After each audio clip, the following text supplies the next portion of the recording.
The summer of 1945. The war in the Pacific, relentless and brutal, was finally grinding toward a close.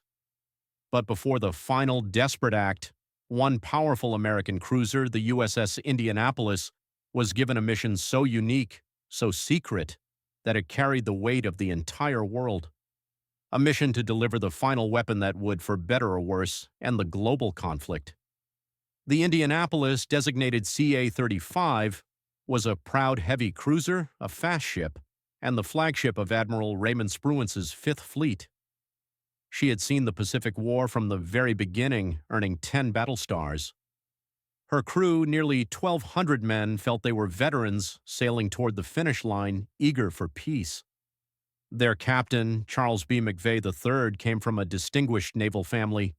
He was a meticulous, duty-bound commander.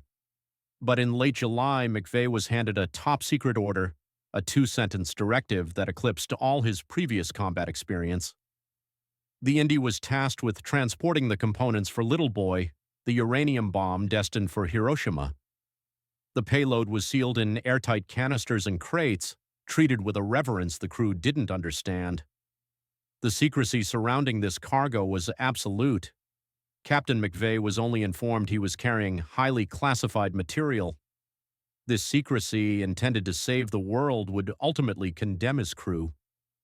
The cruiser made a record-breaking dash across the Pacific to Tinian Island on a solitary, unescorted run.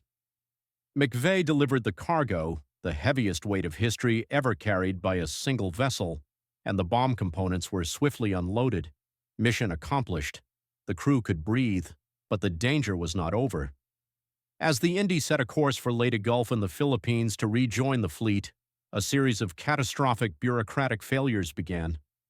The ship was sailing a known, highly active Japanese submarine route.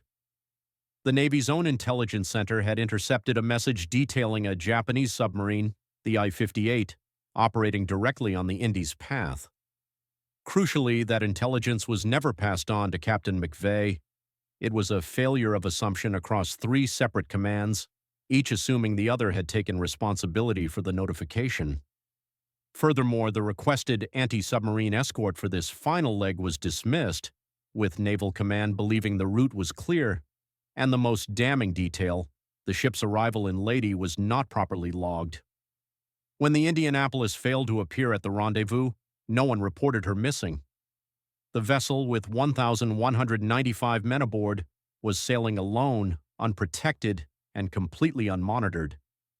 They sailed on a dark, clear night just after midnight on July 30th, 1945. They were looking forward to a few days of rest and repair. They would never arrive. About 250 miles north of the equator, the Japanese submarine Mate 58, commanded by Lieutenant Commander Mochitsura Hashimoto, was waiting. In the dark silence, Hashimoto spotted the Indianapolis. He noted her sailing profile, a large, tempting target against the backdrop of the moonlight. He ordered the firing of a spread of 6 torpedoes.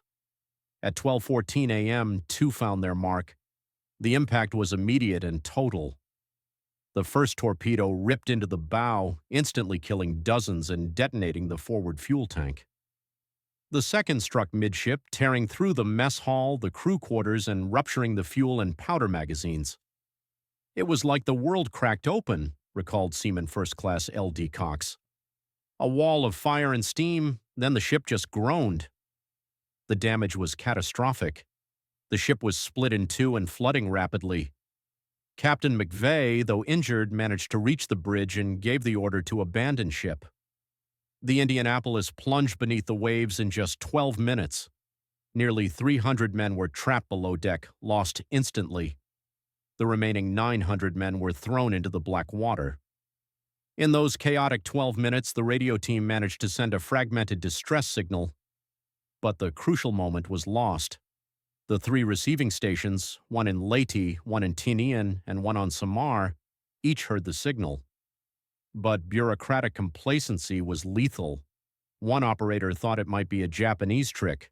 Another had been ordered not to disturb his superior. A third simply logged it and did nothing. The most desperate message of the war was dismissed. The U.S. Navy Command, despite the missing cruiser, proceeded with business as usual. The world went on, oblivious. The 900 men were utterly alone. 900 men survived the sinking. They were scattered in dozens of groups, clinging to whatever floated. They were covered in thick, sticky fuel oil, which offered a small temporary shield from the cold night. The first night was filled with agonizing questions and a fragile sense of hope. Pharmacists mate first class. Doc Redmayne worked tirelessly, moving between groups, struggling to treat severe burns and wounds with no supplies. But day 2 brought the sun, and with it the most brutal reality. The intense heat, combined with lack of fresh water, rapidly led to dehydration and delirium. The wounds worsened quickly, and the salt water began to poison them. The hallucinations were worse than the thirst, recalled survivor Giles McCoy. Men saw islands, fresh water lakes. They would swim away from the group, chasing a mirage, and never be seen again.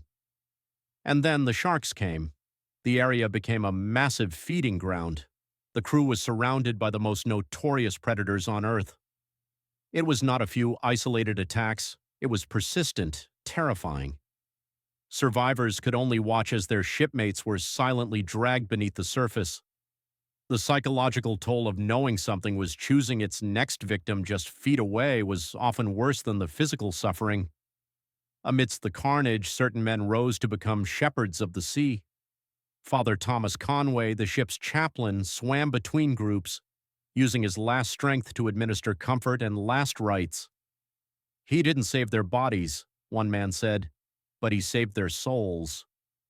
Father Conway died on the 4th day, his voice silent, but his influence profound. Captain McVay, though injured, remained with a large group trying to organize the dying. He was leading even in the middle of a watery hell, haunted by the growing realization that no one was coming. 4 agonizing days passed. The Navy was silent. The survivors were giving up. Then, on August 2nd, a patrol bomber pilot, Lieutenant Chuck Gwynn, spotted a long dark oil slick on the surface. Following the slick, he spotted the clusters of small moving dots. He radioed his position, violating standing orders to maintain radio silence, but saving hundreds of lives. It wasn't a rescue mission, it was an accident. Of the nearly 1,200 men who were aboard, only 316 survived the ordeal. The nation was reeling from the loss of the Indianapolis crew, the greatest single loss of life in U.S. naval history. The Navy, desperate to deflect blame from the massive systematic failures, needed a scapegoat. They found their target in the highest-ranking officer, Captain Charles B. McVay III. McVay was court-martialed on 2 charges, the most serious being hazarding his ship by failing to zigzag. The trial was a sham designed to restore institutional confidence, focusing narrowly on McVay's actions while diverting attention away from the failures of naval command. To secure the conviction, the Navy committed a profound travesty. They called the Japanese submarine commander Mochitsura Hashimoto as a witness for the prosecution.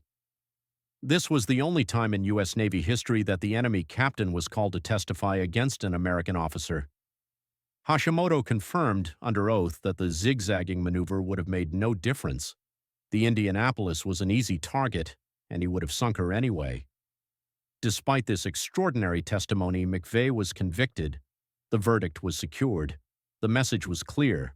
Blame the captain, ignore the system. The conviction destroyed McVay. He was the only U.S. naval captain to be court-martialed for losing a ship in wartime. He received letters and phone calls, often anonymous, accusing him of murder. He carried the weight of the Navy's injustice and the tragic loss of his men.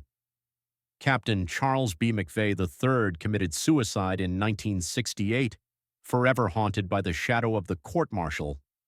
But his survivors never blamed him. "We were his men," they stated. "He did what he could." For decades, the surviving crew of the Indianapolis fought tirelessly for him. They viewed their fight to clear his name as the last sacred duty they could perform for the men they lost.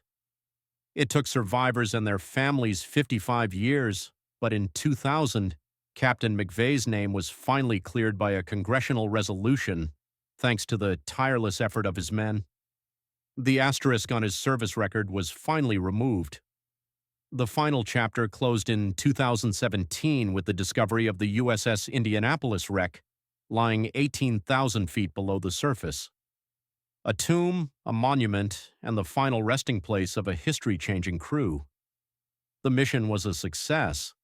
The sinking was a disaster. The survival was a miracle. But the enduring legacy of the Indianapolis is not in the bomb she carried, but in the ultimate price of duty and the extraordinary human courage of the men who fought for justice long after the war was done.